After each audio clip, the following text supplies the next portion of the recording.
Bonjour à tous, je suis Émilie Chenot et aujourd'hui on parle de la rentrée culturelle. Comme chaque année, le mois de septembre a son lot de nouveautés et septembre 2022 ne déroge pas à la règle.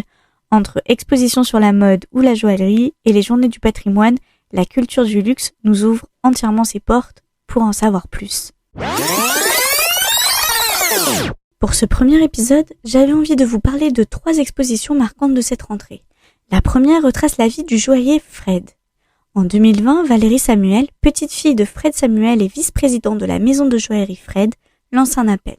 Fred cherche Fred. L'objectif de cette campagne était avant tout de trouver des trésors de la maison, photographies, témoignages, documents d'archives. Pourtant, Valérie Samuel était loin de se douter qu'après 44 ans de séparation, sa campagne allait permettre de rendre le soleil d'or au joaillier. Mais si vous savez ce diamant jaune qui est classé 52e plus gros diamant sur Terre. Le soleil d'or, c'est avant tout la mise en avant du génie de Fred Samuel et la maison qu'il a créée. Et c'est ce dernier qui sera mis en avant lors de cette exposition éphémère et gratuite qui aura lieu au Palais de Tokyo. Rendez-vous donc du 28 septembre au 24 octobre pour découvrir les 85 années d'audace créative inspirées de la vie et de la personnalité de son fondateur. En parlant de bijoux et de diamants, parlons aussi d'or. C'est d'ailleurs le thème de la nouvelle exposition du musée Yves Saint Laurent. Du 14 octobre au 14 mai 2023, explorez l'or sous toutes ses coutures. Comme le disait le créateur, du noir moderne, je l'allume toujours avec de l'or en bouton, en ceinture ou en chaîne. Le doré a toujours fait partie de l'inspiration d'Yves Saint Laurent, et ce durant toute sa carrière. Provenant de cadeaux de Pierre Berger, d'Oran ou de Marrakech, l'or était partout. À cette occasion, découvrez 40 robes de haute couture ou de prêt-à-porter et de dizaines d'accessoires. Rendez-vous au musée Yves Saint Laurent, dans le 16e arrondissement de Paris.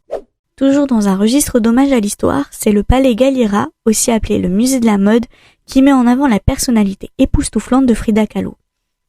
Loin des clichés, cette exposition veut aller au-delà des apparences, dans l'intimité de l'artiste et comprendre comment elle a construit son identité et sa façon de se représenter. Autour de 200 objets venant de la Casa Azul, la maison de Frida Kahlo, les visiteurs pourront se rendre compte des préoccupations identitaires et politiques de celle qui a inspiré toute une génération.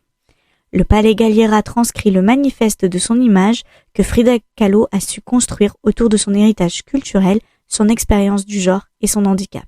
Prolongez la visite en comprenant l'influence qu'elle a eue sur les acteurs de la mode d'aujourd'hui, d'Alexander McQueen à Karl Lagerfeld pour Chanel, en passant par Jean-Paul Gaultier.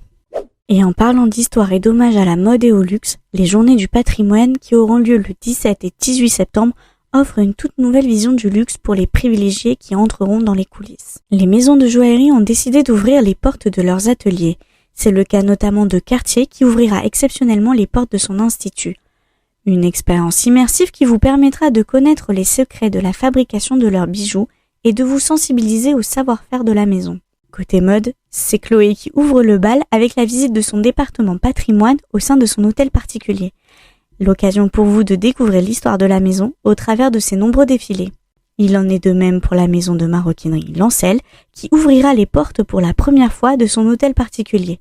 Une occasion unique de découvrir les différentes étapes de création d'un sac. C'est la fin de cet épisode. Vous pouvez retrouver toutes les informations utiles dans la partie info de ce podcast ou sur le compte Instagram Le Point Luxe. J'espère que cet épisode vous a plu et on se retrouve très vite pour un nouveau Point Luxe.